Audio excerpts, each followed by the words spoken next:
Hello दोस्तों, स्वागत है आप सभी का नौकरी ज्ञान के यूट्यूब चैनल पर। आज की जो वीडियो रहेगी आपके एसएसबी के ऊपर रहेगी। ठीक है, एसएसबी के बहुत सारे डाउट्स आ रहे थे तो मैं इस डाउट्स को आज क्लियर करूंगा और आपको बताऊंगा कि इसमें क्या क्या जो डाउट्स हैं आपके सारे क्लियर हो जाएंगे। ठीक है, तो इस वीडियो को चलिए स्टार्ट कर लेते हैं। और स्टार्ट करने से पहले मैं आपको यही बताना चाहता हूँ कि जो टोटल वैकेंसी आई हैं, कितनी वैकेंसी आ चुकी हैं, ठीक है, कितनी हाइट मांगी जाएगी, इसमें लंबाई कितनी मांगी जाएगी और इसमें रनिंग कितनी होगी, ठीक है, और आपका चेस्ट कितना मांगा जाएगा, सारा कुछ इसमें बताने वाला हूं। तो आप लोग लास्ट तक वीडियो को जरूर बने रहेगा। अगर आप लोग वीडियो पर पहली बार आए तो प्लीज़ इसे सब्सक्राइब कर लीजिएगा, जिससे आने वाली नोटिफिकेशन आप सबके लिए समय पर मिलते रहे। चलिए दोस्तों स्टार्ट कर लेते हैं। तो जो मैंने आपको लिखा है यहाँ पर सशस्त्र सीमा बल, यानी सशस्त्र सीमा बल का मतलब होता है एसएसबी। ठीक है, एसएसबी को हम क्या बोलते हैं, सशस्त्र सीमा बल कहते हैं। ठीक है, एसआई की वैकेंसी निकली हुई है, इसमें एएसआई की निकली है और हेड कांस्टेबल की भी वैकेंसी निकली हुई है। यानी कि इसमें 3 विभागों पर वैकेंसी निकली हुई है, एसआई, एएसआई और हेड कांस्टेबल। ठीक है, एसआई में क्या होता है, 2 स्टार होते हैं कंधों पर। कितने स्टार होते हैं, 2 स्टार। एएसआई में आपका 1 स्टार होता है और हेड कांस्टेबल में 3 पट्टी होंगी, वो भी आपके यहाँ पर। कहाँ पट्टी होंगी, यहाँ पर 3 पट्टियाँ होंगी, वो आपको इधर दिख रही होंगी। ठीक है, इस तरह की 3 पट्टियाँ होती हैं। अब बात करेंगे सबसे पहले हम इसमें लंबाई की, कि बहुत सारे कमेंट्स आ रहे थे कि सर इसमें लंबाई क्या होती है। तो आपको बताना चाहता हूँ, देखिएगा लंबाई, जो हेड कांस्टेबल मिनिस्ट्रियल का नोटिफिकेशन है पिछली बार का, उसके अनुसार आपको लंबाई बता दूं तो उसमें आपकी जो लंबाई मांगी गई है 170 सेंटीमीटर मांगी गई है। ठीक है, मेल के लिए, और फीमेल के लिए 155 सेंटीमीटर मांगी गई है। ठीक है, और जो हिल्स एरिया के हैं, ठीक है, हिल्स एरिया आप लोग समझ गए होंगे, पहाड़ी एरिया के, उनके लिए 162.5 लंबाई मांगी है मेल के लिए। ठीक है, सेंटीमीटर में है ये, और 150 सेंटीमीटर की महिलाओं के लिए लंबाई मांगी गई है। ठीक है दोस्तों, और चेस्ट की अगर बात कर लेते हैं तो 77 और 5, इस 5 का मतलब ये होता है 77 आपका बगर फुला के और 5 सेंटीमीटर आपका फुला होना जरूरी है। कई बार क्या होता है कि हमारा 82 मान लीजिए 85 बगर फुला करके है, ठीक है, और हम वहाँ जाकर के नहीं फुला पाते हैं। ठीक है, जिस तरह से आपको दिख रहा होगा इधर, हम वहाँ जाके अगर नहीं फुला पाते हैं तो वो आपको बेकार हो जाएगा। ठीक है, तो आपको फुलाना बहुत ज़रूरी है, क्योंकि मैंने भी 2-3 फिजिकल दिए हैं तो उसमें आपको फिजिकल में आपको वहाँ ध्यान दिया जाता है और बताया भी जाता है कि किस तरीके से आपको सीना फुलाना है। तो सीना इस तरीके से वहाँ पर फुलवा के देखा जाता है। ठीक है, और रनिंग की अगर बात करें इसमें, तो आपकी इसमें हेड कांस्टेबल मिनिस्ट्रियल के अनुसार, तो मैं आपको इसकी बता रहा हूँ पहले, 1.6 किलोमीटर की रनिंग होगी आपकी 6.5 मिनट में। कितने मिनट में, 6.5 मिनट में, और इसमें आपको समय पूरा मिलता है। इस तरह से रनिंग होती है, देखिएगा। ठीक है, चिप वगैरह लगाई जाती है, सीने पे बारकोड लगता है, पैरों में चिप लगाई जाती है। ठीक है, तो 6.5 मिनट की इसमें समय मिलता है आपके लिए, और 1600 मीटर की रनिंग होती है मेल के लिए। ठीक है दोस्तों, और जो फीमेल के लिए होती है 800 मीटर की रनिंग, 4 मिनट का समय मिलता है उसमें। ठीक है, लेकिन इसमें आपकी जंप वगैरह कुछ भी नहीं होती है, ना ही इसमें हाई जंप होती है, ना ही इसमें आपकी लॉन्ग जंप होती है। लेकिन ठीक है, और जो आपकी वैकेंसी निकली है हेड कांस्टेबल की, इस समय अभी हाल ही में 914 पदों पर आपको दिख रही होगी, 914 पदों पर जो वैकेंसी निकली है, उसकी जो मतलब लंबाई वगैरह कितनी मांगी है, उसमें आपकी 165 सेंटीमीटर लंबाई मांगी गई है। ठीक है, जनरल के लिए, किसके लिए, जनरल के लिए 165 सेंटीमीटर लंबाई मांगी गई है। ठीक है दोस्तों, और जो आपकी इसमें हाइट 165 हो गई, और सीना आपका रहेगा 77-82, यानी कि 77 सेंटीमीटर आपका वगर फुला करके और 82 सेंटीमीटर आपका फुला करके। ठीक है, और जो फीमेल की लंबाई रहेगी आपकी 155 सेंटीमीटर रहेगी, लेकिन फीमेल का कहीं भी सीना नहीं नापा जाता है। ठीक है, और जो एसटी कैंडिडेट होते हैं इनके लिए छूट मिलती है।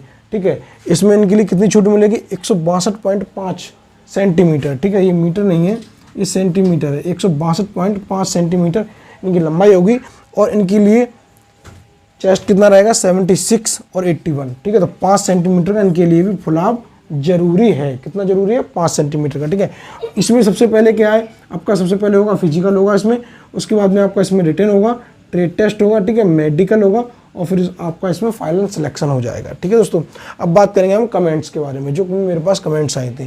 तो आया था 12th आर्ट्स से किया है, क्या हम फॉर्म भर सकते हैं एसआई के लिए। तो मैंने इसकी एक वीडियो आपको बनाई थी, देखिएगा इधर, तो आप लोग उस वीडियो को दोबारा देखिएगा। मैंने उसमें सारा कुछ क्लियर कर दिया था कि किस तरीके से फॉर्म के लिए भर सकते हैं, ठीक है, किस तरीके के लिए फॉर्म के लिए नहीं भर सकते हैं। ठीक है, दूसरा कमेंट आया था कि बीएससी नर्सिंग में एलिजिबिलिटी है क्या। तो दोस्तों आपके लिए, अगर आप एलिजिबल हैं, ठीक है, मैंने आपको नोटिफिकेशन इधर लगा दिया है, देख रहा होगा आपको पूरा नोटिफिकेशन, तो उसी तरीके से आप लोगों ने फॉर्म डालिएगा। ठीक है, अगर आप एलिजिबल नहीं है तो फॉर्म के लिए मत डालिएगा। ठीक है, फर्जी तरीके से कोई फॉर्म डालना ठीक नहीं रहता है। ठीक है, अब देखिएगा जो पायनियर में वैकेंसी निकली है एसआई में, ये एसआई की है, ये एसआई की है, एएसआई की, और ये आपकी हेड कांस्टेबल की है। एसआई में जो वैकेंसी निकली है 111 पदों पर है। ठीक है, एएसआई में आपकी 70 पदों पर वैकेंसी निकली है और हेड कांस्टेबल में आपकी 914 पदों पर वैकेंसी निकली है। अब मैं आपको बताऊंगा कि इसमें क्या क्या चीज़ मांगी गई है, ठीक है, इसमें आपकी क्वालिफिकेशन क्या होनी चाहिए। तो ठीक है, आपको स्क्रीन पर दिख रहा होगा, ठीक है, तो स्क्रीन पर दिख रहा होगा आपके लिए क्या क्या कर लेते हैं। हेड कांस्टेबल इलेक्ट्रीशियन की, तो हेड कांस्टेबल जो इलेक्ट्रीशियन की वैकेंसी निकली है, इसमें आप लोगों के पास में 10th पास होना जरूरी है, और या फिर आपने 2 ईयर का आपके पास में वर्क एक्सपीरियंस भी होना चाहिए, ठीक है, साथ ही में, ठीक है दोस्तों, या फिर मतलब आप लोग 10वां पास होना जरूरी है, 2 साल का आपके पास में एक्सपीरियंस सर्टिफिकेट भी होना चाहिए इलेक्ट्रीशियन का, ठीक है, या फिर आपने ITI का 1 साल का एक्सपीरियंस किया हो, ठीक है, इनमें से एक चीज़ होनी जरूरी है, ठीक है दोस्तों। और बात करेंगे हम मैकेनिक की, हेड कांस्टेबल मैकेनिक की, इसके लिए भी आपके पास में 10th पास होना जरूरी है, और डिप्लोमा होना चाहिए किस चीज़ का, ऑटोमोबाइल या फिर मोटर मैकेनिकल इंजीनियरिंग का। अगर ये नहीं है आपके पास में तो इसे आप लोग ध्यान से सुना करिएगा, जिससे आप लोग को बाद में कमेंट ना आए, ठीक है। तो इसे आप ध्यान से सुनिएगा, जो मैकेनिक के लिए आप लोग 10th पास होना जरूरी है, और डिप्लोमा होना चाहिए ऑटोमोबाइल्स का। अगर ये नहीं है आपके पास में, ठीक है, तो आप लोग ITI का सर्टिफिकेट होना चाहिए, ठीक है, और साथ ही में आपका वैलिड ड्राइवर लाइसेंस होना चाहिए, वो भी आपका HMV यानी कि हैवी मोटर व्हीकल, ठीक है दोस्तों। अब आगे की बात कर लेते हैं हम स्टेप बार्ड की। स्टेप बार्ड का मतलब क्या होता है, आपके इसमें आपके लिए कितना पास होना चाहिए, तो 10th पास होना चाहिए, ठीक है, और डिप्लोमा होना चाहिए सर्टिफिकेट इन कैटरिंग किचन का। स्टेप बार्ड के लिए क्या होना चाहिए, आपके पास में कैटरिंग का या फिर किचन मैनेजमेंट का एक इंस्टीट्यूट से डिप्लोमा होना चाहिए, ठीक है, किसी हलवाई का नहीं चलेगा इसमें, आपका कहाँ से चलेगा, इंस्टीट्यूट से ही चलेगा किचन मैनेजमेंट का, ठीक है। और इसमें क्या मांगा है आगे के लिए देख लीजिएगा। अब बात करेंगे हम बेंटेरी की। जो बेंटेरी की है पोस्ट है हेड कांस्टेबल में, उसके लिए क्या होना चाहिए, 12th पास होना जरूरी है, वो भी साइंस सब्जेक्ट वालों के लिए। किसके लिए, साइंस साइड वालों के लिए, ठीक है।